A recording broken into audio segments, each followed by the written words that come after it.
Я вот налила чайную где-то ложку клея, да, ну, может, столовую ложку клея, чайную. Немножко воды, вот видите, буквально воду, я не знаю, сколько здесь, миллилитров 20. В общем, наверное, 3 столовые ложки, 30 может. И вот так пройдусь, пройдусь по изделию, везде, где у нас плетение. И пусть клей немножечко прихватит, как говорится, наши.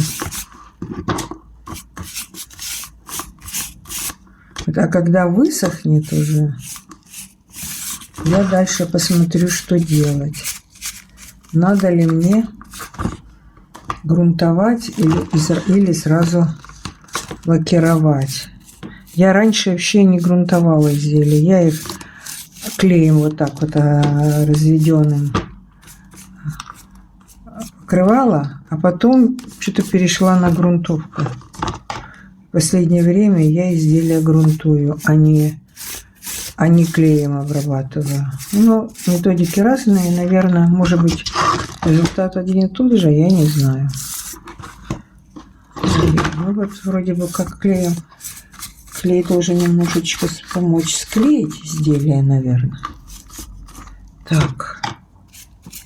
Я уже даже придумала, как я буду использовать эту корзинку. На кухонном столе у меня есть такая же корзиночка, не такая же, другая корзиночка, но тоже корневым плетением, но она пошире. И она полностью из корневого плетения. И донышко у нее не фанерное, а из корневого плетения. А здесь, вот видите, пробный такой опыт. И мне он понравился. Конечно, по трудозатратам, наверное, это меньше, чем полностью, если было бы корневое плетение на пару часов. Дело в том, что если бы фанера была сразу с отверстиями, то это было бы меньше трудозатрат. А так как у нас все-таки у меня, то есть фанера без отверстий, мне пришлось самой делать эти отверстия, а их довольно-таки много, 20-42, и с боков, наверное, где-то примерно 50-60 отверстий, и их надо было сверлить, это целый час, наверное, у меня ушел. Это не просто, нелегко мне было делать. Вот. Поэтому, ну, в любом случае, конечно, фанерно, если бы я еще середину плела, это было бы, наверное, еще дольше. Я думаю, что да. Вот. Ну, а стоимость изделия у нас всегда зависит от трудозатрат. Основная стоимость – это трудозатраты. Трудоемкая работа все-таки это плетение. Когда там пишут о том, что за несколько часов можно сплести корзину, ну, можно. А можно, если плести трубочками там из полосы, наверное, сантиметров 14-20, не знаю, и там решеточкой, там редкое плетение. Кстати, если корзину плести, то я считаю, что вот надо плести не плотным плетением, а действительно какими-то с пропусками, там пошире располагать расстояние между стойками, потому что я сплела корзинку детям, но она, знаете, тяжеловата все-таки, она такая плотная, когда корзина. Вот, поэтому ее надо придумать такой рисунок, ну не то, что придумать, найти такой рисунок, посмотреть в образцах. Я вот еще хочу корзину одну сплести, мне еще заказывали. Так я вот как раз буду плести, тем более там ходить за грибами, чего ее плести такую плотную, что тебе, кто-то их вытащит, что ли? Надо ее плести так, чтобы корзинка сама была невесомая, чтобы она была не тяжелая. Вот, клеем обработала, пусть высохнет, а дальше посмотрю, не знаю, может быть и грунтовкой еще обработаю. Это все, что покажу. Вот у меня после покрытия клеем я покрыла грунтовкой, кисточкой просто прошлась по так же, как вот клеем, так же, как лаком. И после этого, значит, покрываю изделие, свою корзиночку для лаком. Лаком покрываю 2 раза. Значит, просто кисточкой обычной. Лак у меня матовый. Можно полуматовый. У меня просто остатки лака матового. Мне надо его использовать. Вот так покрываем его со всех сторон. Ну, видите, он где-то шлепками откладывается. Поэтому обязательно растираем, чтобы потом и ручки покрываем, все эти места. Значит, обязательно растираем сухой кистью. Видите, возле меня вообще вон куча кистей лежит. У некоторых лезут волосы. Приходится удалять эти волосы. Вот эта черная лезет. Надо ее или выбросить тогда. Не знаю, не нравится мне кисточка. Вот так вот мы лакируем полностью со всех сторон. С изнанки, изнутри. И даем высохнуть 2 раза. Мы покрываем лаком. 2-3 раза, ну как вы, на ваше усмотрение, как вам нравится. И в последнее время я пользуюсь, говорю, полуматовым лаком. Лак ВГТ, он, мне кажется, недорогой, что-то в ходу все время. Вот одной я наношу кисточкой, а другими растираю, да? Потому что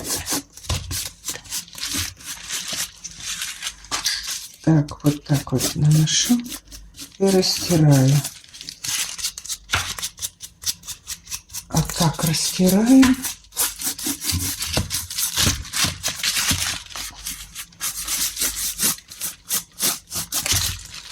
Так, все. Так, я приклеила здесь вот такую бирочку handmade. Ну, так, у меня это я лаком уже покрываю 3-й раз, последний раз. Поэтому я не думала, что буду покрывать. Уже установила бирку. Но так как я снимаю вам видео, поэтому... Но здесь на Хольнитене не получится устанавливать бирку, потому что корневое плетение толстое изделие. Такой длины хольнитенов вы, тем более маленьких, не найдете. Поэтому я приклеила хольнитены к бирочке, приклеила. И потом саму бирку тоже приклеила к своей корзинке. Эти не это уже сырая кисточка. Надо уже это. Кисточки меняю, чтобы нигде тут у нас не осталось. И потом, каким клеем я приклеила? Я вам хочу показать клей, который мне очень нравится. Это быстро схватывается. Это, наверное, моментальное склеивание, экспресс-склеивание моментальное. Наносится здесь вот пузырек, это самое, разбрызгивается на одно, например, на изделие. А здесь сам клей наносится на поверхность предмета, который ты склеиваешь. И мгновенно склеивается, и очень прочно. Этот клей у меня постоянно в ходу. Он у меня дома. Я на него вешаю свои изделия на стену панно, используя пластмассовые маленькие крючочки прозрачные. И вот если мне надо где-то что-то склеить, этот клей просто замечательный. Так, ну вот. Покупала где-то на маркетплейсах клей. Все, мое изделие готово. Я его сейчас положу сушить. Вот я сейчас закрываю свою баночку и кладу, баночку свою закрыла, и вот файлик положила и кладу сохнуть свою корзиночку. Все, наша корзиночка готова. можно пользоваться. Ой. Вот у меня изделие высохло. Я вырезала из жидкого стекла. У меня такая есть пленочка, я покупала на стол. Остатки я вырезала пленочку, положила, чтобы фанерное дно, чтобы дно не пачкалось и было легче протирать.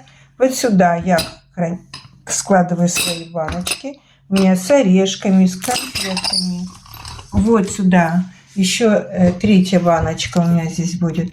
Но здесь у меня вот на столе вот теперь такие корзинки. Это у меня арахисовая паста. Это у меня внучка ее любит. Значит, здесь у меня клен, кленовый сироп без сахара. Здесь у меня бальзам «Красная поляна». Можно иногда капнуть в чай. Ну, здесь вот варенье. Вот у меня перец. Говорят, перец обязательно есть. Он продляет жизнь, долголетие дает. Здесь чернослив с курагой, мед в баночке. А здесь зубочистка. Вот. И у меня это новая моя корзинка. Прекрасно вписалась. Вот handmade. А здесь у меня еще подставка под телефон. В МК уже выложена. Плетите себе на здоровье и украшайте свой дом. Вот так вот, как у меня.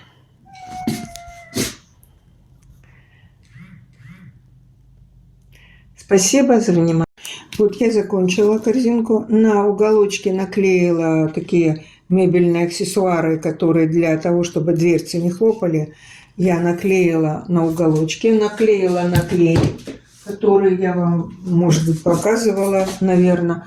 Вот видите, такой клей очень мне нравится. Моментальное склеивание. Вот это разбрызгиваете, а это сам клей. Это разбрызнула на уголочки своей корзинки. А это прямо на сами вот эти мебельные аксессуары с обратной стороны. Капнула, и все, моментально приклеилось. Вот теперь я эту органайзер или корзиночку вот я использую. У меня вот здесь с орешками, с изюмом, там, значит, арахисовая паста. Вот у меня на столе лежит то, что мне необходимо постоянно.